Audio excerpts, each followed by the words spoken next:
Vamos a irnos al capítulo 11 del libro de los Hebreos. Versículo 1 del capítulo 11.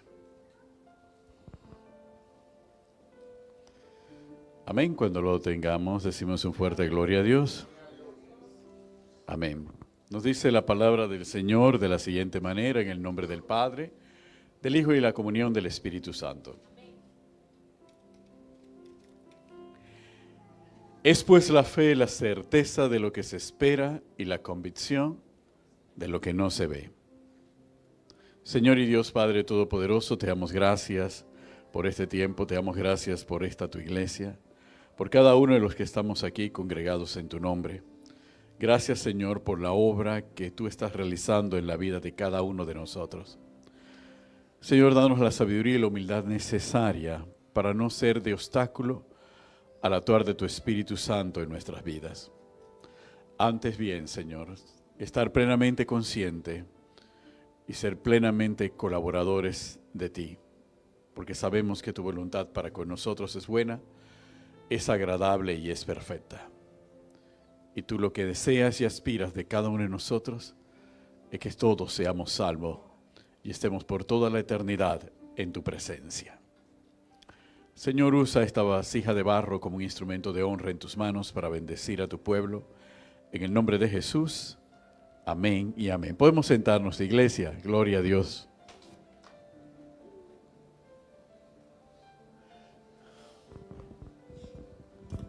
Bien. El mensaje, la lectura que acabamos de leer es ampliamente conocida por todos aquí.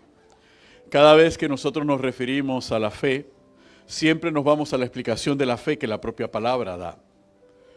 Y el versículo 1 del capítulo 11 de la carta a los Hebreos es el versículo más corto y más claro para ilustrar lo que es la fe. Sin embargo, cuando nosotros vamos desarrollando este versículo 1 y lo vamos tratando de desentrañar para comprender hasta dónde llega, nos dice que la fe es la certeza de lo que se espera. Sin embargo, eso dice mucho y al mismo tiempo dice poco, porque certeza de qué se espera. Porque ciertamente nosotros podemos tener la certeza de que podemos recibir cosas que racionalmente sabemos que vamos a recibir. Y nosotros tenemos esa certeza, esa convicción plena de que eso va a ocurrir. Pero eso de que eso va a ocurrir es bastante vago también. Porque alguien puede tener una certeza de que algo malo va a ocurrir y ciertamente ocurrirá. Quiere decir que la certeza puede ser una certeza absoluta, indistintamente de cuál sea el objeto. Puede ser bueno o puede ser malo. Pero puede ser esa certeza, es una convicción, una seguridad, una afirmación total de que todos los elementos se van a dar para que lo que tenga que pasar, pase. Sea bueno o sea malo. ¿Ok? Sin embargo, cuando nosotros estamos en la palabra y estamos en los caminos del Señor, los conceptos cambian y encuentran en realidad su punto de apoyo. Cuando nosotros hablamos de la certeza en la palabra del Señor, hablamos de una certeza que es de carácter absoluto, es decir, no es una certeza relativa. Es una certeza absoluta que no tiene ninguna rajadura de duda, ni ninguna rajadura de inexactitud o de imperfección. Es una certeza absoluta, pero es una certeza absoluta que descansa en un concepto igualmente absoluto. Y la certeza absoluta sobre la cual descansamos todos los que estamos en Cristo Jesús es la certeza absoluta en la verdad de la palabra. ¿Cuántos dicen amén? En otras palabras, si hay gente que tiene una certeza absoluta de que van a acabar con determinadas empresas, van a acabar con determinadas personas, van a destruir determinado matrimonio, van a acabar con determinados hijos, etcétera, etcétera, la certeza absoluta nuestra descansa en la verdad de la palabra. ¿Cuántos dicen amén? Y cambia totalmente el panorama de lo que debe ser la certeza absoluta. Porque resulta ser que cuando hablamos de la verdad en la palabra, estamos hablando no de una cosa, no estamos hablando de un concepto.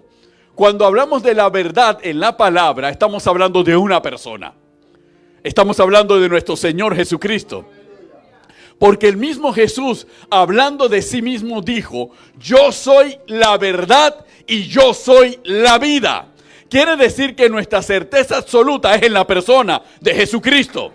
Sobre eso descansa nuestra certeza absoluta. Nosotros no tenemos ninguna duda. No existe ningún elemento que nos haga dudar de que Cristo Jesús es Dios. Y de que Cristo Jesús nos redimió del pecado. ¿Cuántos dicen amén? Y eso es lo que primero tiene que estar claro en nosotros. La certeza absoluta sobre la cual nosotros vivimos es la certeza en la persona de nuestro Señor Jesucristo. No es la certeza absoluta en nosotros mismos, ni siquiera la certeza absoluta en alguien más, ni la certeza absoluta en un concepto o en una idea o en un objeto. Es la certeza absoluta en la única verdad universal sobre la cual nosotros podemos apoyarnos, que es nuestro Señor Jesucristo. ¿Cuántos dicen amén? Esto es fundamental que nosotros lo tengamos claro, hermanos, por una razón. Todo lo que nosotros vamos a vivir en esta vida, a partir del momento en que conocemos a nuestro Señor Jesucristo, descansa en esa firmeza. Esa es la firmeza que nos permite soportar todo lo que podamos experimentar en la vida. Lo que nos permite enfrentar toda adversidad. Lo que nos permite superar todo dolor y todo sufrimiento.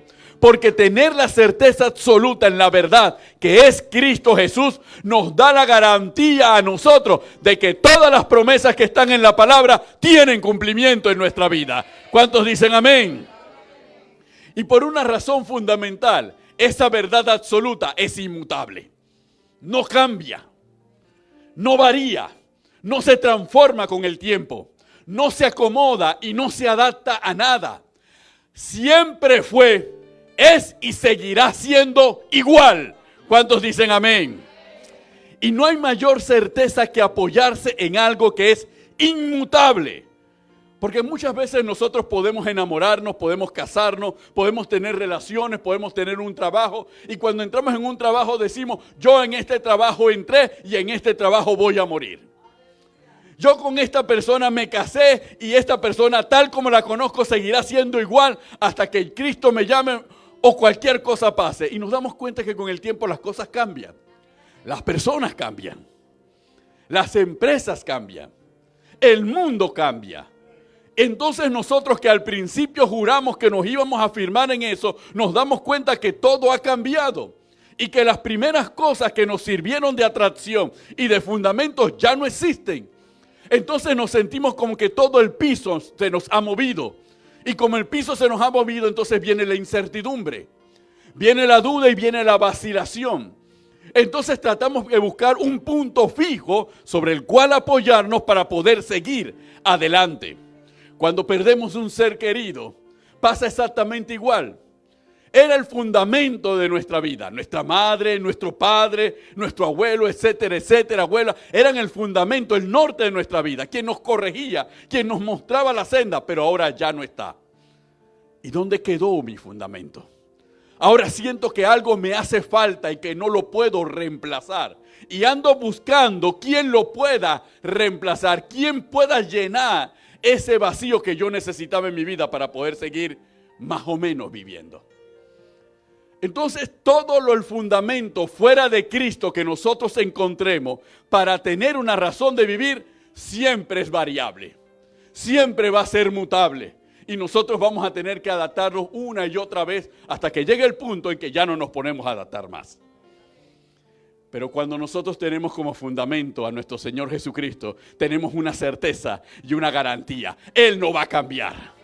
Si Él declaró que me amaba, Él me ama ahora, me amará mañana y me seguirá amando en el futuro. Si Él declaró que me sanaba, me va a sanar cuando sea, porque Él no va a variar. En Él no hay variación. ¿Cuántos dicen amén?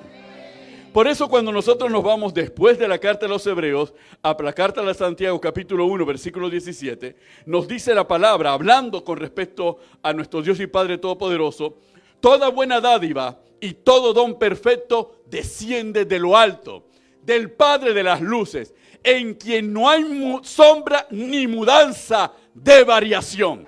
En otras palabras, ese versículo declara la inmutabilidad de Dios. toda bendición que nosotros recibimos y toda promesa que nosotros recibimos viene de un Dios que no va a cambiar, no va a variar de opinión, se va a mantener fiel a sí mismo, independientemente de que nosotros seamos infieles. Él seguirá siendo fiel porque Él no puede negarse a sí mismo.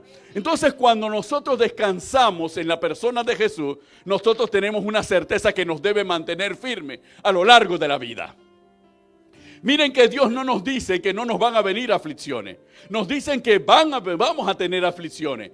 Pero que confiemos ¿en quién? En la verdad, en Cristo Jesús, que Él ha vencido al mundo. Y si Él venció al mundo, nosotros también venceremos.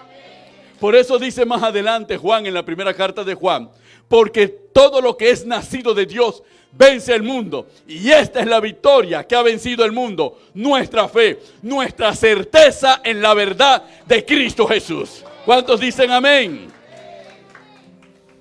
Por eso cuando regresamos a la carta a los Hebreos, en el capítulo 6 de la carta a los Hebreos, nos encontramos allí en ese capítulo 6 un diálogo que es una reproducción de lo que ocurrió en Génesis capítulo 22. En ese diálogo, el escritor de la carta a los Hebreos nos explica la relación de Dios con Abraham. Nos habla de las promesas de Dios hacia Abraham. Y nos dice que no pudiendo jurar por ningún otro, juró por sí mismo. ¿Juró por sí mismo sobre qué? Sobre lo que Abraham le habría prometido. Y señala además en ese capítulo 6 que hay dos cosas por las que Dios no puede mentir. La promesa y el juramento. La promesa es inmutable porque viene de Dios. Y el juramento es inmutable porque también procede de Dios. Son los dos fundamentos sobre los cuales Dios se comprometió con Abraham. Para el entendimiento de Abraham. Abraham, te he prometido esto y he jurado por mí mismo sobre lo que yo te he prometido. Que lo que yo te he prometido tendrá cumplimiento en tu vida. Y lo que Dios le prometió a Abraham, no solamente se lo prometió a Abraham, nos lo prometió a nosotros, que somos la descendencia de Abraham. Y entre lo que nos prometió está que nuestra descendencia, la descendencia de Abraham, prevalecería sobre las puertas de sus enemigos. Sería prosperada y tendría la victoria. ¿Cuántos dicen amén? Quiere decir que esta generación que está aquí no es una generación de derrotados, es una generación de hombres y mujeres victoriosos en la promesa de Abraham. ¿Por qué razón? Porque le creemos a la palabra del Señor. Porque quien lo prometió no fue hombre, fue el Dios inmutable. El Dios que es el mismo ayer, hoy y por los siglos de los siglos. Y ese Dios inmutable nos los prometió. Porque en el día en que nos los prometió, Él sabe que en el futuro, aún con nuestra descendencia, Él seguirá siendo Dios para cumplir su promesa. ¿Cuántos dicen amén? Muchas veces nosotros, como seres humanos, nos comprometemos con las personas. Y a veces nos comprometemos sobre cosas donde no tenemos la fuerza ni el poder de cumplir lo que prometemos. Pero nos comprometemos con las personas para aliviarle la ansiedad a las personas. ¿Cuántos dicen amén? Pero cuando Dios se ha comprometido contigo y conmigo, no lo ha hecho para aliviar nuestra ansiedad. Lo ha hecho para decirnos y comunicarnos a nosotros que tengamos la certeza de que lo que Él prometió lo va a cumplir. ¿Cuántos dicen amén? Por eso Dios no es hombre. Porque el hombre se compromete y hace juramentos que después no cumple y no puede honrar. Y nosotros vivimos las consecuencias de eso. Decimos, esta persona no tiene palabra. Porque se comprometió a algo y después no lo pudo cumplir. Y miren que el hombre es tan inteligente, tan astuto, dice el hombre, que cuando ocurren esas situaciones, el hombre se ha creado una serie de subterfugios que le permiten evadir su compromiso, aunque lo haya hecho y se haya pasado un cuchillo y lo haya sellado con sangre. El hombre se encuentra justificaciones, y hay justificaciones hasta de carácter legal. Y hay una justificación de carácter legal que dice que cuando las condiciones sobre las cuales se celebró un contrato varían con el tiempo, es legal que también varíe el cumplimiento. En otras palabras, si yo me comprometo con Héctor que yo a Héctor le voy a pagar una obligación en euros, porque en el momento en que me comprometí, un euro me costaba $1.20, y yo se lo voy a pagar dentro de 5 años, y cuando llega el 5.º año del cumplimiento de la obligación, resulta ser que un euro me cuesta a mí $5. Entonces yo le digo, Héctor, no puedo cumplir la promesa. ¿Por qué? Porque lo que me comprometí inicialmente fue sobre esta base y ahora la cosa cambió y es muy gravosa. Así que no puedo cumplir, hay que variar el acuerdo.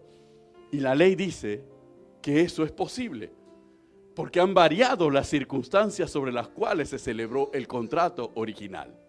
Y el hombre encuentra formas de liberarse de sus obligaciones. Y usted piensa que eso solamente es en el ámbito legal, también en todo tipo de situaciones. Ocurre en el matrimonio, ocurre en las relaciones con los hijos, ocurre en el trabajo. Ustedes no se han dado cuenta que hay veces que lo contratan a usted porque necesitan la posición y lo contratan. Y después de un tiempo le dicen, ya no te contratamos porque la posición no la necesitamos. Cambiaron las condiciones y tú agarras tus cosas y vete para tu casa y coges tu dinero. Y tú reclamas, pero es que ustedes me dijeron. No importa, porque todo cambió. Pero hay uno que te prometió vida eterna, que te prometió que Él sería tu sanador, que te prometió que Él sería tu proveedor, tu sustentador, que Él pelearía por ti. Y lo que te prometió, Él lo va a cumplir siempre, no importa las circunstancias que se den. ¿Cuántos dicen gloria a Dios? ¿Y por qué es importante llegar a esta conclusión? Es importante llegar a esta conclusión porque cuando uno analiza lo que significa la certeza absoluta en la verdad que es Cristo Jesús, tiene 3 consideraciones de fe. La primera fe es una fe teologal, una fe teológica. Primero, una virtud infundida por Dios. Es decir, esa fe que me dice que yo creo en Dios porque lo dice la Escritura solamente. Pero también implica una fe viva, que no es solamente un asentimiento intelectual, sino una confianza personal que debe transformar mi vida y llenar mi corazón. Esa es la fe viva, la fe que experimentamos todos los que estamos aquí. Una fe que transforma el corazón, una fe que cambia mi manera de ser y mi manera de pensar. Pero también habla de una fe inquebrantable. Y la fe inquebrantable es la siguiente, porque su fundamento no está ni depende de las circunstancias cambiantes o no depende del intelecto humano. El fundamento de la fe inquebrantable está únicamente en la fidelidad de Dios, en la fidelidad de aquel que lo prometió y de aquel que juró a favor del hombre. ¿Cuántos dicen amén? Quiere decir que cuando nosotros decimos que tenemos una fe inquebrantable, es porque nos hemos fundamentado en la palabra del Señor, en la promesa del Señor y en Dios mismo, que es el que puede cumplir la promesa. Hay promesas que muchas veces nuestros hijos van a tener que cumplir porque no podemos cumplir nosotros en vida. Hay promesas y hay obligaciones que le trasladamos a otros para que los cumplan. El pueblo de Israel en el desierto tenía promesas y tenía obligaciones. Sin embargo, el pueblo del desierto pereció en el desierto. Pero el pueblo que llegó a la tierra prometida seguía siendo el pueblo de Israel y sobre él seguía recayendo la promesa. El pueblo del desierto no vio el cumplimiento de la promesa, pero el pueblo que entró en la tierra prometida sí vio el cumplimiento de la promesa, porque Dios se lo prometió a un pueblo. No se lo prometió a una generación que se apartase. Amén. Entonces nosotros sabemos que si nosotros somos obedientes, vamos a recibir el cumplimiento de la promesa, porque Dios lo prometió. Es más, un ejemplo de alguien que cumple sus promesas y que es conforme al corazón de Dios y del rey David. ¿Ustedes se acuerdan de Mefiboset? Sí, el mismo de la canción de Dani Berrío. ¿Ok? Mefiboset era hijo de Jonatán, amigo de David. Y David y Jonatán habían llegado a un compromiso y David le había prometido a Jonatán que iba a preservar su descendencia. Amén. Y por eso fue que David pidió que le mostraran el heredero, el único que había quedado de la casa de Saúl. Y le trajeron a Mefiboset. Bueno, la historia no termina en la adoración de Dani Berrío. El asunto fue muy diferente. ¿Por qué?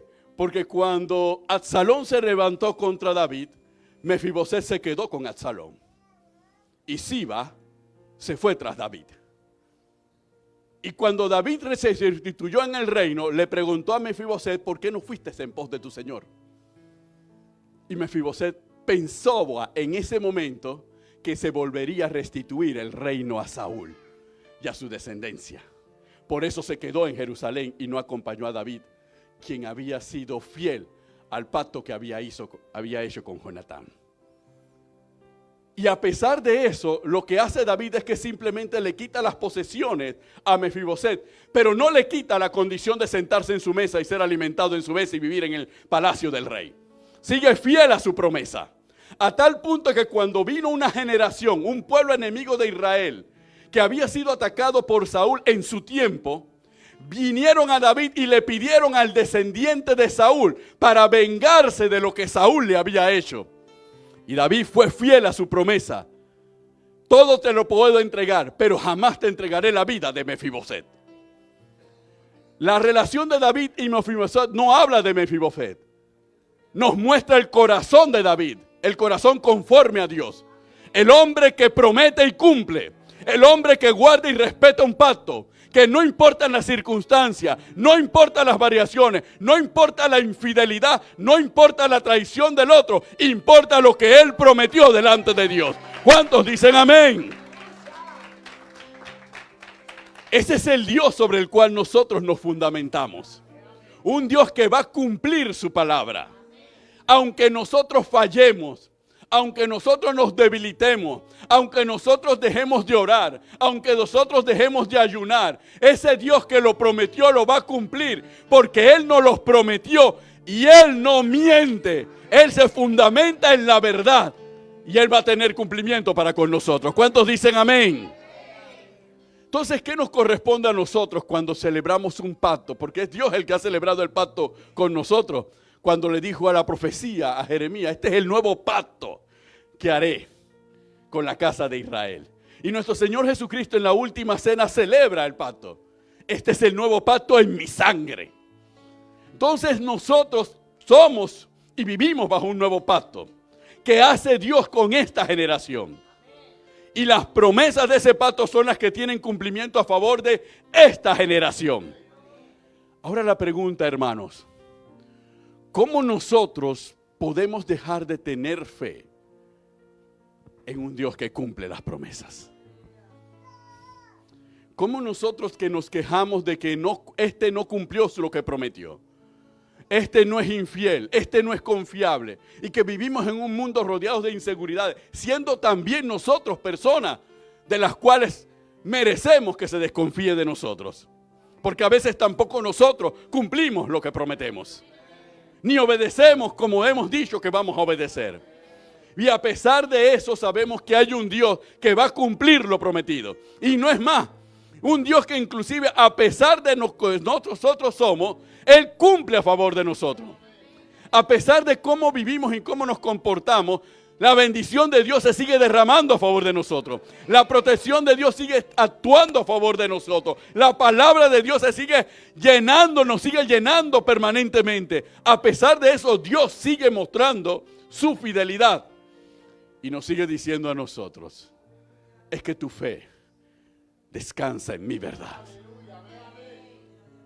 Y yo soy inmutable. Y yo soy el fiel y el verdadero. Y lo que yo he prometido, lo voy a cumplir. Ahora, ¿cuál es el efecto que eso debe generar en nosotros? El efecto de, ¿sabes qué? Me ha ido mal. Me siento mal. Pero yo sé que puedo levantarme porque hay alguien que permanece fiel a su promesa. Sé dónde me puedo apoyar. Sé dónde puedo extender la mano porque hay alguien que es fiel a sus promesas. Que Él prometió que no me desampararía, que no me dejaría, sino que estaría conmigo hasta el fin del mundo. Entonces, si Él lo prometió, aunque yo me haya apartado, yo sé que Él está allí. Permanece fiel, dispuesto a ayudarme, dispuesto a apoyarme, dispuesto a bendecirme, dispuesto a obrar en mi vida. Por eso nosotros tenemos una convicción plena, indiscutible. Ok, hoy voy a estar caído, pero yo sé que mañana me voy a levantar. ¿Por qué? Porque yo sé que Dios sigue sentado en su trono y Él está dispuesto a cumplir sus promesas y Él no se ha olvidado de mí, porque Él lo prometió. Por eso es que cuando uno dice tenemos que recordarle a Dios su palabra, no es que tenemos que recordarle a Dios su palabra porque Dios sea olvidadizo. Es porque somos nosotros que tenemos que recordar lo que Dios ha hecho en nuestra vida. Tenemos que recordar la palabra que nos dio para que en ella encontremos la fuerza para ponernos de pie nuevamente. No importa el problema que tú tengas en tu matrimonio, no importa el problema que tengas con tus hijos, no importa el problema de salud que tengas, ni la necesidad económica que puedas tener hoy en día.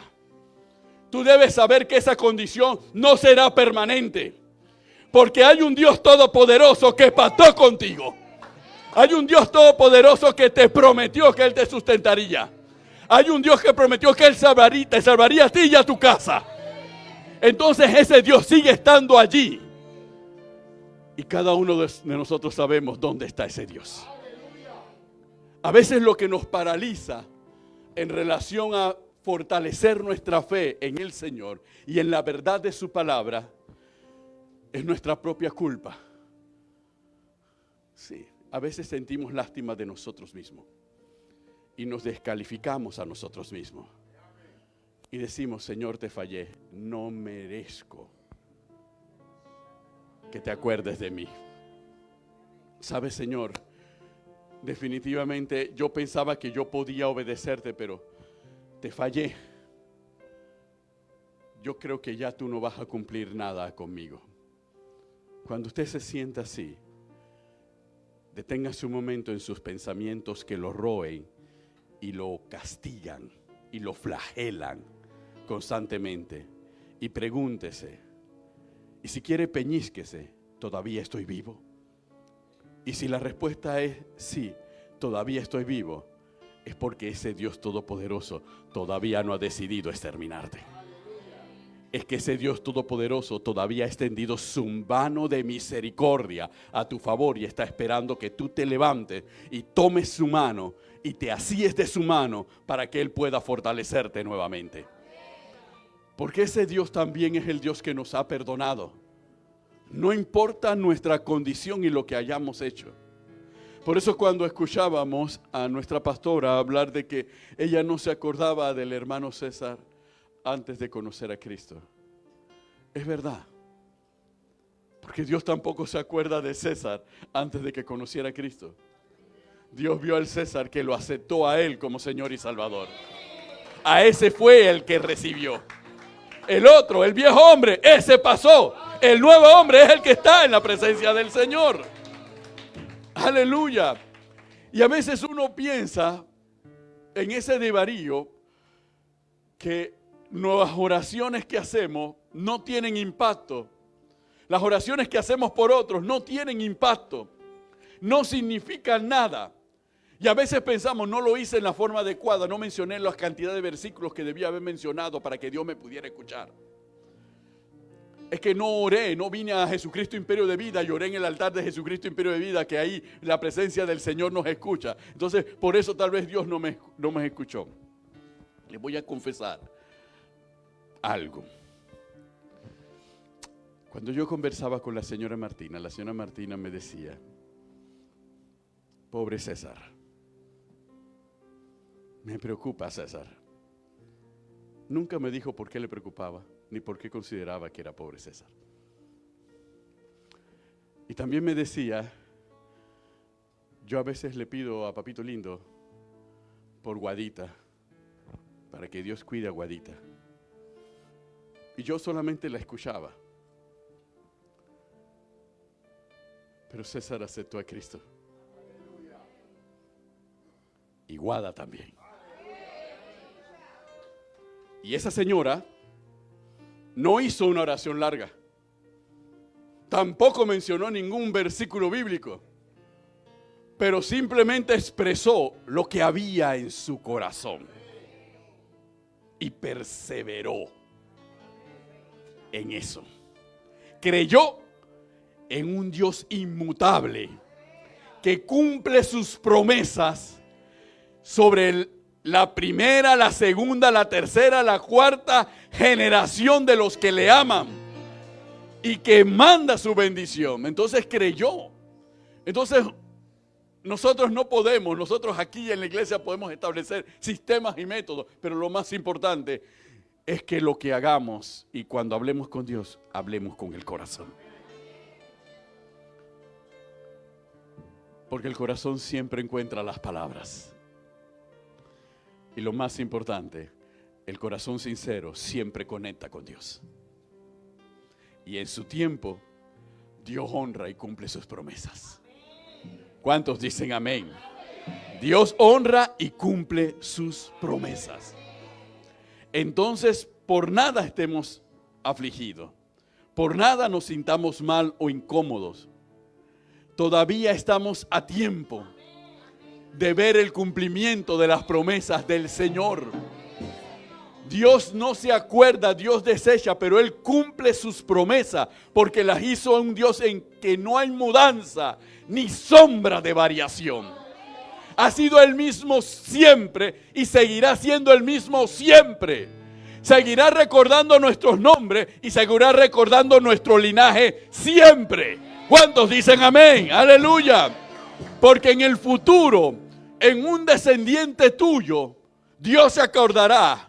Ahí yo veo a Cecilia, ahí yo veo a Dalis, ahí yo veo a Juan, ahí yo veo a Héctor, ahí yo veo a Julia, ahí yo los veo. Yo me acuerdo, hace generaciones, hace 300 años, ellos clamaron a mí. Ha llegado el momento de honrar lo que yo les he prometido. ¿Cuántos dicen gloria a Dios? Bendito el nombre del Señor. Póngase de pie, hermano.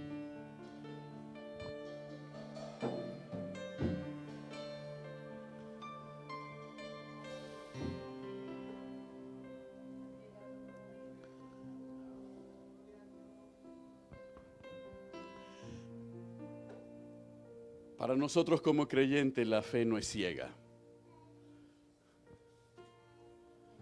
El amor será ciego para los románticos, pero para nosotros los creyentes la fe no es ciega. Porque la fe descansa en las promesas del Señor. Las que nosotros podemos leer, las que nosotros podemos verificar. Sobre eso descansa nuestra fe. En la verdad inmutable y que nosotros no dudamos del nombre de nuestro Señor Jesucristo. Para nosotros Jesucristo es real, es verdadero, es fiel. Nosotros estamos aquí porque nuestros pecados fueron lavados por su sangre en una cruz de un calvario, en donde nosotros físicamente no estuvimos presentes, pero nuestra fe nos lleva a estar presente y a confesar su nombre sin miedo y sin temor. ¿Cuántos dicen amén? Sobre eso descansa nuestra fe. Esa es la fe inquebrantable al que se refiere la palabra. Mientras nosotros, ¿por qué es inquebrantable? Porque está apoyado en el inquebrantable. No por nosotros mismos, no porque nos esforzamos, porque encima de eso, la fe es un don de Dios. Dios nos da un don de fe para que podamos creer para salvación. ¿Cuántos dicen amén? Entonces nosotros estamos apoyados en Él. Y mientras Dios se mantenga firme, que seguirá mantenido firme por la eternidad, nuestra fe seguirá siendo inquebrantable. Pase lo que pase, venga lo que venga, suceda lo que suceda. Aunque caigamos, nos levantaremos. Y aunque caigamos 1000 veces nos levantaremos. Porque nuestro Dios permanece fiel. ¿Cuántos dicen amén? Aleluya.